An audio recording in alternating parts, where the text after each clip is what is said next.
армысыздар, әңгіме жинағы каналына қош келдіңіздер. Арнамызға жазылып, қолдау білдіруді ұмытпайық. Сонымен әңгімемізді бастайық. Бала кезім. Анам байғұс 3 балаға ана да, әке де болды. Ешкімнен кем қылмай өсірді. Мен үйдің еркесі болдым. Бойым өте кішкентай, арықтығым бар. Есесіне сұлу болдым. Бірақ қор сұлулықтан не пайда? Басқалар сияқты бақытты бола алмадым. Мектеп бітірген бойда анам оқытамын дегенде сүйгенімді таңдап кете бардым. Менің әкем бала кезде жаман аурудан қайтыс болған екен. Сүйген жігітімнің әкесі ішкіліктен бауыры кеткен. Екеуміздің де әкеміз жоқ. Жалғыз анасы бар. Ол да жалғыз ұлы үшін өмір сүрген батыр ана. Сүйген жігітім менен 1 жасқа ғана үлкен. Ол 19 жасында, ал мен 18 жасында отбасы құрдық. Енем алтын кісі. Өз қызындай қабылдап, құрбы секілді сырласамыз. Менің анам мен енем жақсы араласты. Анам қарсы болса да тыңдамай, сүйген жігітіме тұрмысқа шығып кеттім. Оқу емес, отбасыны таңдадым. Өйткені күйеуімді қатты сүйдім. Ең өкініштісі, соның бәрі бекер болды. Сүйіп қосылған күйеуіммен бақытты өмір сүріп жаттым. Арамызда 4 бала дүниеге келді. Күйеуім қатты қызғаншақ болды. Сол үшін ешқандай жұмыс жасамай, тек үйде отырдым. Күйеуімді хан сияқты күтіп, барлық жағдайын жасадым. Енем сол үшін мені қатты жақсы көрді. Сол бір үйдің барлық тірлігінен қол тимей, өзімді ұмыттым десем де болады. Бар уақытым бала бағу, үйдің бітпейтін тірлігі. Енем үйде болса да, әйтеуір үйдің тірлігі таусылмайды. Арада 7 жыл өтті. Баяғы сүйдім дейтін күйеуім қатты өзгерді. Күйеуім мектепте күзетші, өзіне қатты қарайды. Мен күйеуімді тап-таза етіп, жас жігіттерше қымбат киімдерді әкеп беретінмін. Өзіме келгенде, мен үйде отырған әйелмін, маған кім қарайды? Арзан халат болады. Онан балаларға күйеуіме алайын деп, өзімді солай бағаламадым. Мектепте жұмыс жасайтын күйеуіммен 10 жасқа үлкен, 5 баласы бар, жесір. Күйеуімді өзіне қаратып алады деген ойды ойлаудың өзі мүмкін емес жағдай. Ол мұғалім, көрші, әрі баламның сынып жетекшісі. Көрші, күйеуі жоқ әйел, баламның сынып жетекшісі деп, мен байғұс ол әйелді апайлап, үйіне барып көрші келіні қызметінде атқарып жүрдім.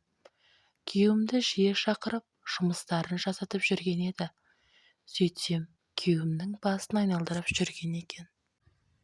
7 жыл бойы қол көтермеген күйеуім себепсіз ұрып жүрді. Болмайтын нәрсеге балаларға дейін қол көтеріп, тіпті өз анасын итеріп, жазым ете жаздады. Көп ұзамай күйеуім үйді сатып, ақшасын маған бер, деп өз анасына ашулана ұрыс шығарды. Үй анасының атында, ескі шаңырақ. Бұны қайдан шығардың сен бала? Үйді сатып, қайда тұрамыз деген анасына, бұл менің үйім, мен кетемін. Сендерден әбден жалықтым, сүйгеніммен бірге тұрамын. Мына сөздерге енем екеуміз сенер-сенбесімізді білмей таңырқап қалдық. Ей, сен не сандырақтап тұрсың, деген енем сөздерін әзер айтып жатты. Мен көз жасыма ерік беріп, тілім байланып қалды. Күйеуім болса, маған бақыт сыйлап, өзіне ғашық еткен Майя, енді ол менің әйелім. Үйді сатып, өзім сол үйде тұратын боламын. Оның балалары әкесіз өспеуі керек.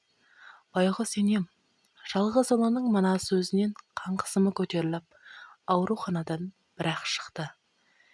Енеме қарап, балалармен үйде қала бердім. Күйеуім болса, жесір мұғалімнің үйінде тұрып жатты. Туыс-туғандарға біраз уақытқа дейін күйеуіме тыныштық бермей, ақылын айтты. Өз анасын тыңдамаған еркек, өзгенің ақылын не қылсын? Байғұс енеме обал, жалғыз ұлы қартайғанда біреудің жесірі үшін бала-шағасынан безіп, өз анасын керексіз етіп тастап кеткені кімнің болса да еңсесін түсірері қақ. Ал менің жағдайыма келер болсақ, өзімді жазғырумен болдым. Ішім алай-дүлей, түні бойы көз жасым құрғамайды. Әйтеуір, балалар үшін тірі жүрмін. Бұл халімді туған анам біліп, мені таныстары арқылы жұмысқа орналастырды. Емханаға санитарка болып жасадым. Ал күйеуім жесірімен көп ұзамай басқа қалаға көшіп кетті. Көршілерімді, оларды жек көріп, енеме жасты кемпірлер қарғыс айтатын. Не жағдай болғанын білмедім. Әйтеуір, көшіп кеткеніне қуандым. Әйтпесе, көрген сайын ашуым келіп, жылап алатын едім. Балаларымды әкесінің үйден кеткеніне шыдамай, менен тығылып, жылайтындарын көріп жүрдім. Қайтейін енді, оларды қалай жұбатарымды білмедім. Мен жұмыс жасап, өмірім өзгере бастады. Жұмыста косметика сататын келіншекпен жақсы араласып, мен де косметика сата бастадым. Алланың берген несібесі болар.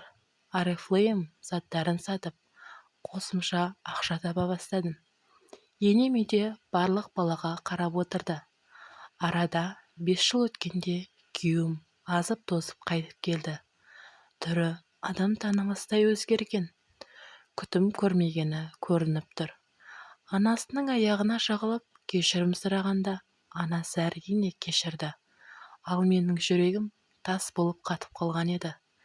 Кешіргім келмеген, бірақ күйеуімнің жазылмас дертке ұшырағанын естіп кешірдім. Қазіргі таңда күйеуім ауру, күтіммен ғана өмір сүріп жатыр. Анасы күтіп қарап жүр. Мен ешқандай сезім қалмаған. Бар уақытымды өзіме, балаларыма арнаймын. Ол үйде тұрып жатсақ та, оны елемеймін. Кейде жалынышты көздермен қарағанда, мен өзімді біртүрлі сезінемін.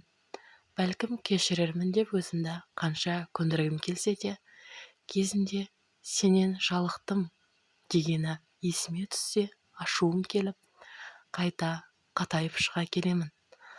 Анау айтқандай ұзақ ғұмыры да қалмады. Айтыңыздаршы, күйеуімді кешіргенім дұрыс па? Сіздердің ақыл кеңестеріңіз керек.